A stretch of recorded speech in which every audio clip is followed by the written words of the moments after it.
Hi, I'm Andre Huey, and welcome to this special edition of NEWSLINE 360 here on TVC Channel 40. We're here at the St. Kitts Marriott Resort for the Global Sustainable Island Summit 2025, held for the first time in the Caribbean. And for the past few days, we've had several discussions from stakeholders from all over the world, from small island developing states, discussing the issue of sustainability and climate action. In this special edition, we'll have interviews with the Minister of Sustainable Development and Environment et al., Dr. Joyelle Clarke. We'll also be speaking with Economist Kevin Hope on matters pertaining to the economy and sustainable development. And we'll also share some excerpts from the summit over the past few days. All that and more coming up on this week's edition of NEWSLINE 360.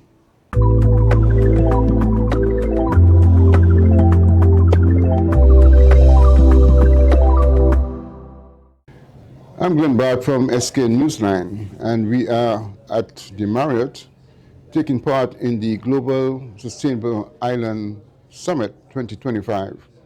And we have with us today Dr. Joyelle Clarke, who is the Minister with responsibility for sustainable development, for environment, and for climate action, among other things.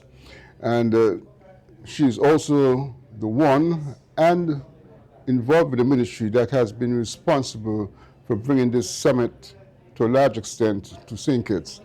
I want to talk to her about how important this summit is to the Federation of St. Kitts in general. Let's start there first. Thank you so much. And let's start right there. Yes, I mean, this is critical not just for the Ministry of Sustainable Development, Environment, et al., but for every single ministry in government. And beyond that, for all of the partners who have been part of hosting this summit with us. And we're talking about the vendors who you're seeing in the pavilion, the GSIS certified taxi operators, the tour operators, and for St. Kitts and for Nevis, who has co-hosted the Geothermal Summit and who is about to host the Sub-Jurisdictions Climate Finance Summit. So we have been able to integrate every single ministry, critical sectors, and provide opportunities for persons to showcase for St. Kitts and Nevis that we can be tourism, a sustainable destination, we can be a conference tourism destination, and we can host critical conversations and attract persons from as far as the Maldives, Seychelles, Cape Verde, here to St. Kitts and Nevis. Right, wonderful. So yesterday at the St. Kitts Eco Park, a major thing occurred, I would say, in the history of St. Kitts and Nevis. The official launch of the Sustainable Island State Agenda. Tell us about the pillars. Why was it important to pursue this path of action, and what is likely to be the hoped for outcome in the long term? Right, and if I may, I'll start with the long-term outcome. We expect change by 2040. We expect that the pursuit of our Sustainable Island State Agenda means the protection of livelihoods and lives, protection of our ecosystems, of biodiversity, and of course that we are able to not just survive with the climate crisis and environmental crisis that we're experiencing, but thrive right here in St. Kitts and Nevis.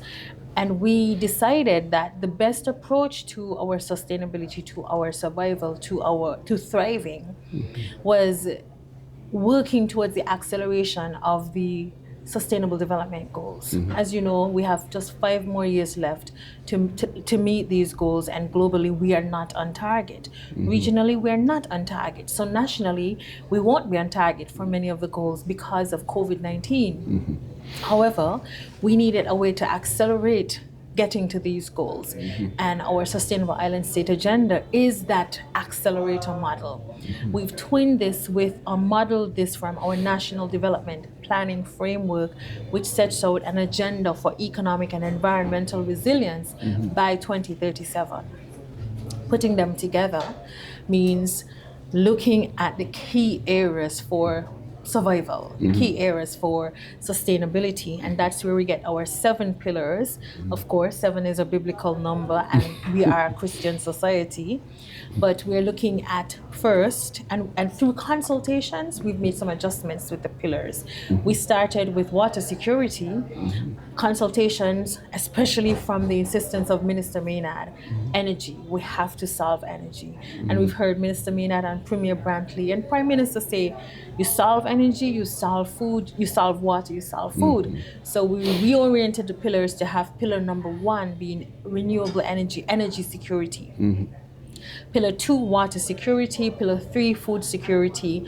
4, sustainable industries. And this includes manufacturing, recycling. It includes ensuring that everybody has a thriving business in St. Kitts and Nevis. Sustainable settlements, as you know, a big part of our mandate. And any government that wants to be successful is providing home options for persons. And here we need climate smart, resilient housing and settlements. And it goes beyond just the physical structure, but actually having sustainable communities where people could thrive and live well. And we move to circular economy, and I have no qualms in saying that the Ministry of Environment is adamant that we are going to have a circular economy here in St. Kitts and Nevis. It's no longer purchase, consume, dispose. You purchase, you consume, you reuse, you recycle, you upcycle, and you add economic value to our what would have been waste products. And then our last pillar, number 7, is health and social protection. And because of interventions from young persons, including Lake Health and Well-being, we adjusted the pillar definition from social protection to health and social protection, giving more eminence and prominence rather to health, given our experiences with COVID-19, pursuit of a, let's say, national health insurance system, and just ensuring that people are able to survive as the climate changes, environment changes, and our health would also change. Yeah. No, yesterday when there were the panel discussions going on, there was this hint of having community buy-in plus political buy-in. And one of the things that I wondered about is the long-term survivability of the idea of the sustainable island agenda, regardless of which political party is in power. How are you going about that to sort of resolve that possible ambiguity or potential collapse of the idea? That's an excellent question, so thank you for that. And one thing that we are mindful of is solid ideas must survive administrations. And how do you do this? It requires a lot of legislating. Now, we are going to ensure that the Sustainable Island State Agenda, what it means, what it signifies, and what it intends to achieve is embedded in one of our critical pieces of legislation, and that's the NCEMA bill, the NCEPA, which will be upgraded to NCEMA once we pass it in Parliament in June. Now, we recognize that you need buy-in from both sides of the political divide if you're going to have even a successful implementation now. And that's why our consultation, our partnership has been not just with government, but with the opposition. It just so happens that the majority of the opposition is in Nevis, and Nevis has been critical to the conversations. Our first set of consultations started in a joint cabinet sitting with the Nevis Island administration. They are here a part of this conference. They are part of the leadership in terms of the sustainability agenda, with energy, pillar 1, being co-led by Premier Brantley and Minister of Energy. Any government change, sustainability has to survive. Now, governments are famous for changing names. I mean, an adjustment in nomenclature is one thing. If the essence of what it is to be sustainable, of ensuring we have energy, renewable energy options, ensuring that we have 24/7 water security, that we reduce food imports, that we have climate resilient homes, that we have health as a critical and fundamental part of our social protection systems, these are unchangeables, to coin an expression, for any government. I don't know a government that can survive without providing these options for persons. And that's why we were very, very clear in using targets that any government would want to meet, regardless of the political affiliation, because you're doing this for people's well-being. Yeah. Okay, I just want to shift a little bit now back to the global summit itself to find out from you what exactly would be the hoped outcome of this particular summit. So the truth is, if we had 10 outcomes, expectations, we've already checked box about 20. That's how good this summit has been. And for me, it's the reflections from persons who are accustomed to doing international summits, who are saying to us, this is so well produced. This is so organized. The conversations are so meaningful.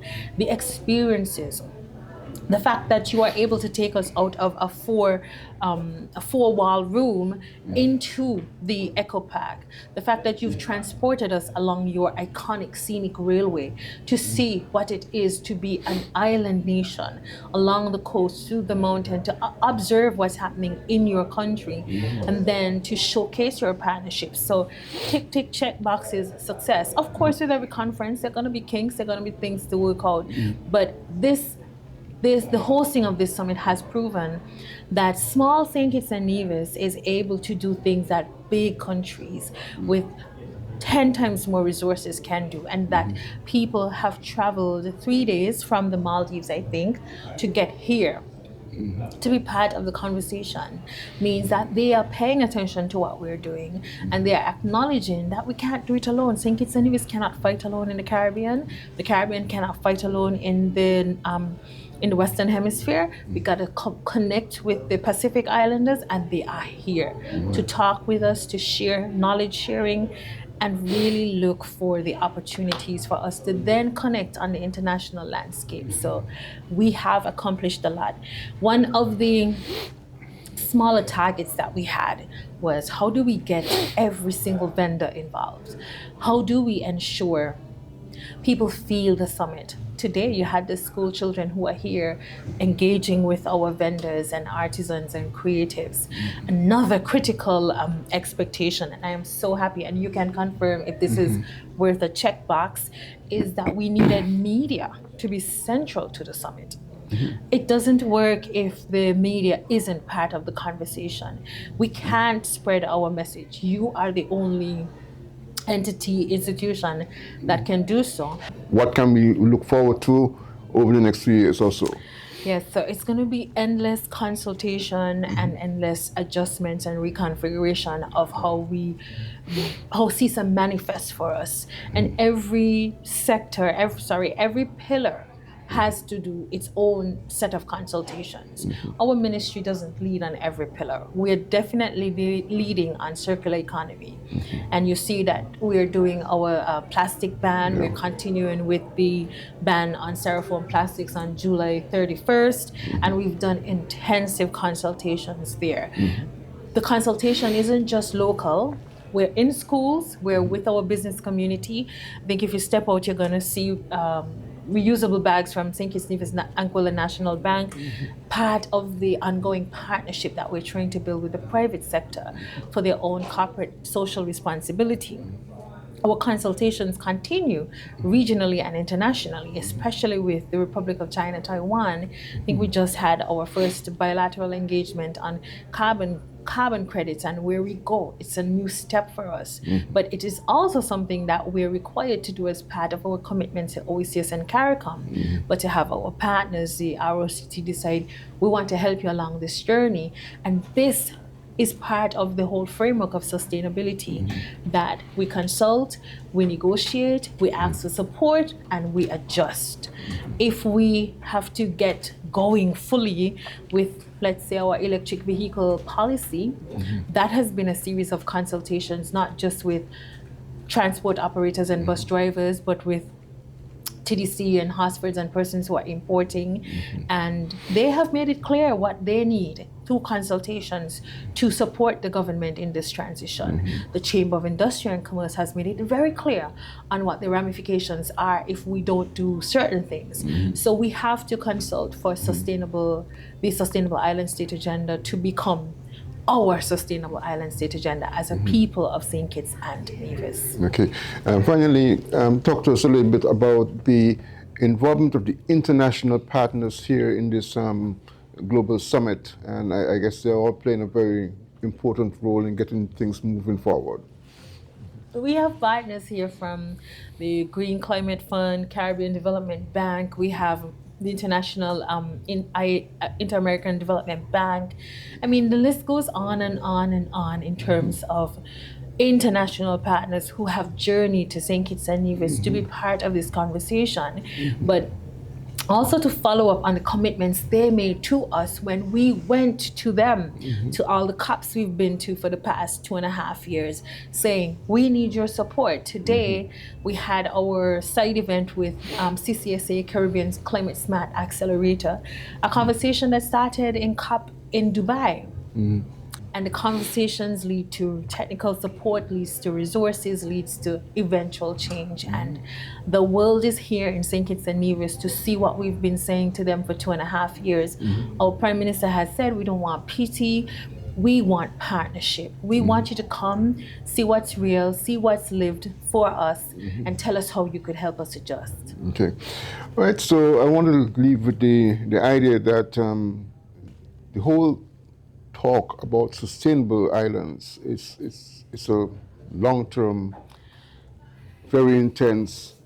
You have to be very committed to the process, and it's perhaps the only way that we are going to survive in this challenging world going forward. And I guess we're hoping that other people will get involved, other parts of the community will get involved, as this is very important to us. Yes. I'll leave you with the last words. Yeah, so it's beyond a hope. It's a prayer, really, that the rest of St. Kitts and Nevis, everyone, every sector, is on board with the sustainability agenda. I am so honored to have had the opportunity to make sustainability a common word for St. Kitts and Nevis. Now, the charge I am also getting even from your interview is make it real to everyone. And that's why our logo hashtag is I am CISA, you are CISA. CISA is us. The government doesn't have a table of projects to say, like a handful of projects to say, this is sustainability. It's everything you're doing, from wanting 24/7 water to conserving water, from choosing to purchase local to having a backyard garden. And then of course there are the bigger projects, like we want to get you solar power, we want 50 megawatts of solar power, we want a plant, we want geothermal in 10 years or 5 years, but we have to start now and demonstrate that if we're going to get to 2040 here in 2025, the work begins. And it's also a sobering acknowledgement for me as someone in the political space. In 2040, I don't know how old I'll be. I may not be there, but the politician who is there in 2040 saying we are a sustainable destination is saying that knowing that they're standing on the work of all of us now as members of government, as members of the opposition, media, the civil society organizations, the schools, the churches, that as a generation now, we did this work together.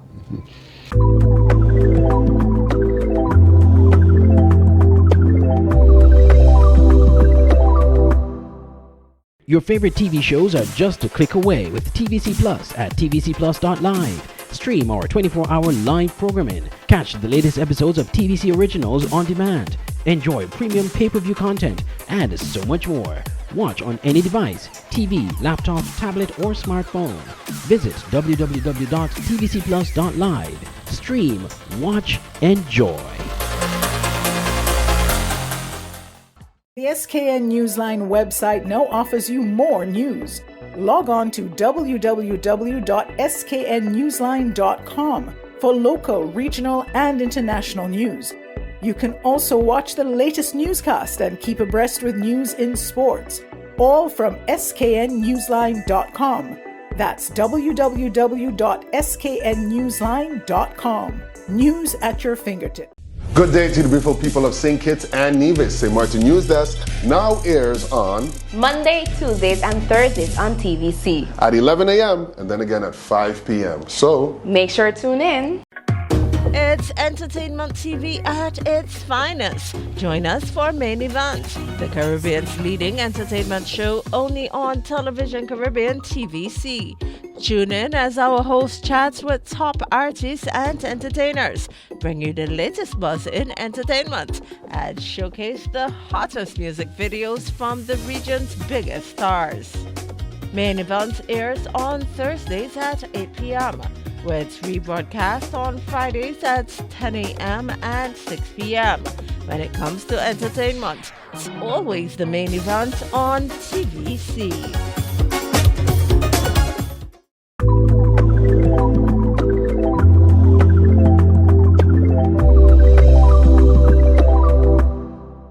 Welcome back to Newsline 360. As I told you before the break, we're discussing or actually giving some presentations on the Global Sustainable Island Summit held for the first time in the Caribbean at the St. Kitts Marriott Resort. Our next interview is with Economist Kevin Hope. We spoke about a wide range of issues pertaining to the summit, but also matters pertaining to climate action and how, as a nation and as the region, we should respond to issues pertaining to climate change. First of all, your thoughts on the summit. You've been here since the opening. What are your thoughts? The summit is giving the government of St. Kitts and Nevis the opportunity to demonstrate its leadership in sustainability.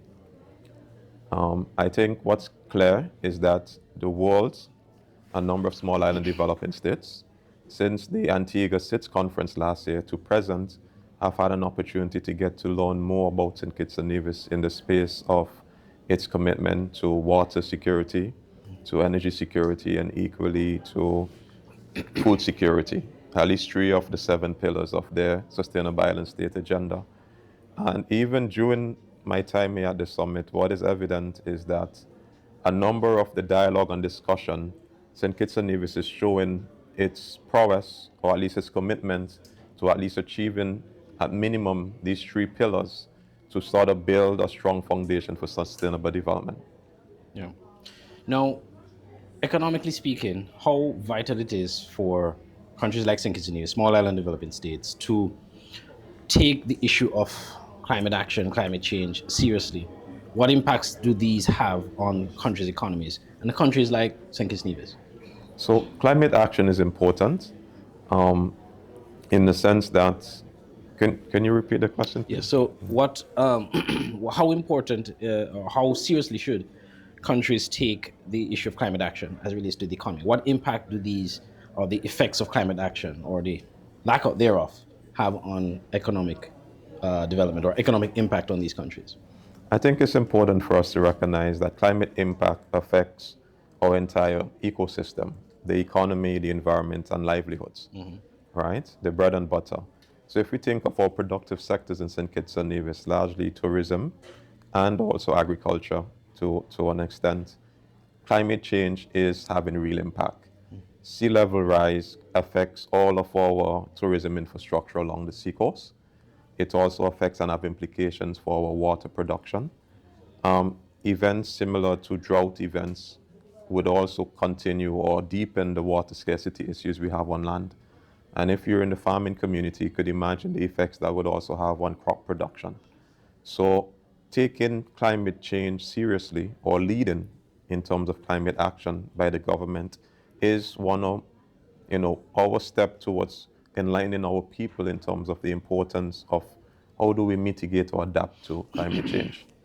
It's also important for us to start thinking about in our planning systems, when we planned in terms of our built infrastructure, in terms of housing, in terms of production of agriculture, in terms of even the tourism sector, how do we plan to build in climate change, how to ensure our impact is minimal on the environment, to ensure how do we think of a sort of circular economy approach in terms of how do we utilize our waste, how do we recycle, how do we ensure that even, let's say, the water, the runoff or the water, the grey water from our consumption and production can be reused in maintenance of our, of the lands, etc. Right. So I think what we're seeing through the leadership of the government, the private sector, and even civil society is now a greater appreciation of the environment, a commitment to build awareness, to build capacity and knowledge, and to ensure that even when we consume or we produce goods and services, we are doing so in a responsible way. Right. You raise a very important point about, especially using the example of tourism, where managing the environment in such a way that you're still able to carry out your tourism activities without at the same time putting a lot of strain on the environment. Usually, countries have struggled to make that balance. How do you, as an economist, reconcile the potential trade-offs between maintaining the environment, but at the same time utilizing that same environment for your economic growth? So I think at present there is a greater commitment to sustainable tourism. Both at the government, at the regional and international level, there are more agencies who are promoting that practice. So, for example, how we use our water, right? If you visit a number of tourism infrastructure, you'll recognize even the use of energy or electricity. How do you build in more renewable sources of energy in your production? How do you utilize better water harvesting or water management systems to have minimal impact on water? The reuse of your towel. Yeah. If and when you go to a number of our tourism sites, you would recognize there are a number of signage and other stuff that is encouraging us that the less we put our towels out, let's say for washing and other stuff, the lower how we're lowering the environmental impact. So there's greater awareness being built. I see also in a number of our member states across CARICOM and even here in St. Kitts and Nevis a commitment for fiscal incentives to try to enable and empower the productive sector to utilize solar PVs, right? To find ways and means when they're doing their investment in the tourism infrastructure, that the use of, let's say, the fittings, the fixtures, even the toilets that are being used, so that they could at least be more friendly in terms of the water management. So I think what CISA, what this summit, the Global Sustainability Island Summit is doing, is to help build greater awareness at home and internationally through the partnerships between the government and island innovation of how SIDS are leading the space in actually trying to combat climate change. Yeah. On this issue, as an economist, I'm sure you had the opportunity to interface with people across the region, the common folk, the average person, on some of the things that they would like to see for their economy. But I sometimes, as a journalist, seem to believe that people still don't either understand the climate action or the climate crisis situation, or they don't take it seriously. From an economic standpoint, and maybe more to the small man, how much should everyone be invested in the climate action movement, for lack of a better word, and how can we relate this to even down to the dollars and cents? Like, how does this impact your pocket if we don't really take it seriously? So, great question. I think we have to change the narrative, right? And start from communicating how climate change affects livelihoods. Development, and I oftentimes refer to myself more as a development specialist than an economist, because we have to think of development in environmental, social, and economic.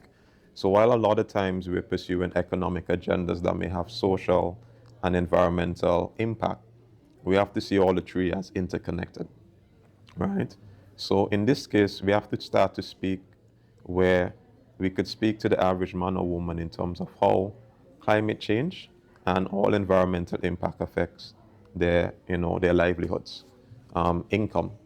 Case in point, sea level rise and climate change is also affecting, the heating of the ocean. So we're seeing, for example, Hurricane Beryl is evidence of climate change.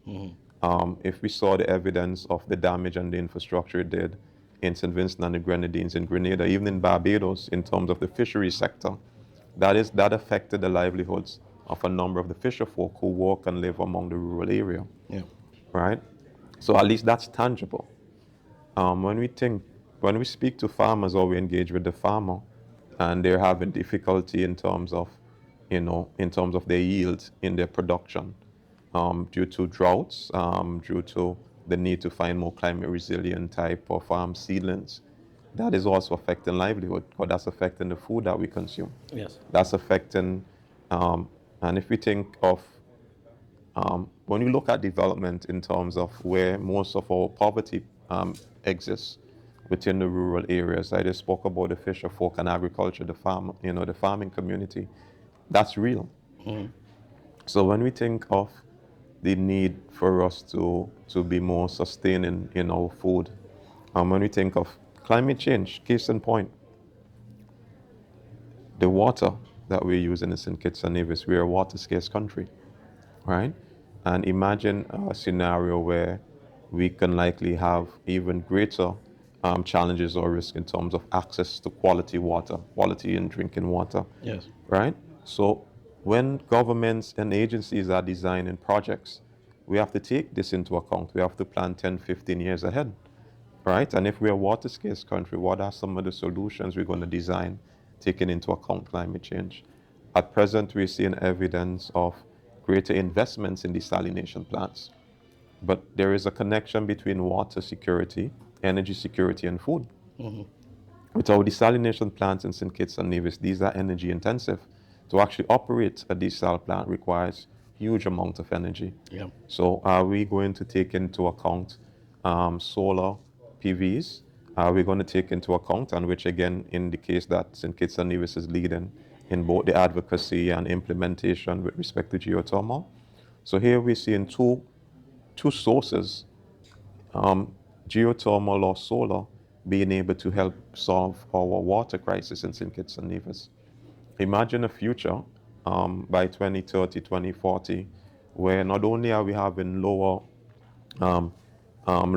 electricity in terms of lower costs, in terms of electricity, in terms of the tariffs, but even a situation where we have 24/7 water in our pipes. The average man or woman, child could identify with, at present, what it would feel like having access to water, but even more importantly, access to quality water. The average man or woman would be appreciative that the energy we are generating is no longer being generated by fossil fuels, but is being generated by a renewable and sustainable source of energy. Right. And one which enables or unlocks other economic opportunities.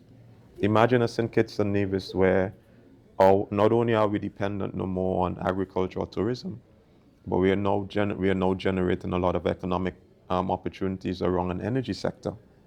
Imagine a St. Kitts and Nevis where geothermal now becomes the new oil and gas, and we are now exporting energy to neighboring islands. And all of this, at the end of the day, improves the quality of life of every Nevisian and every Kittitian. Yeah. And that's it for this week's edition of Newsline 360, as we gave you presentations and coverage of the Global Sustainable Islands Summit held at the St. Kitts Marriott Resort. From all of us here at TVC Channel 40, I'm Andre Huey, and thank you for watching, and join us next week for another edition.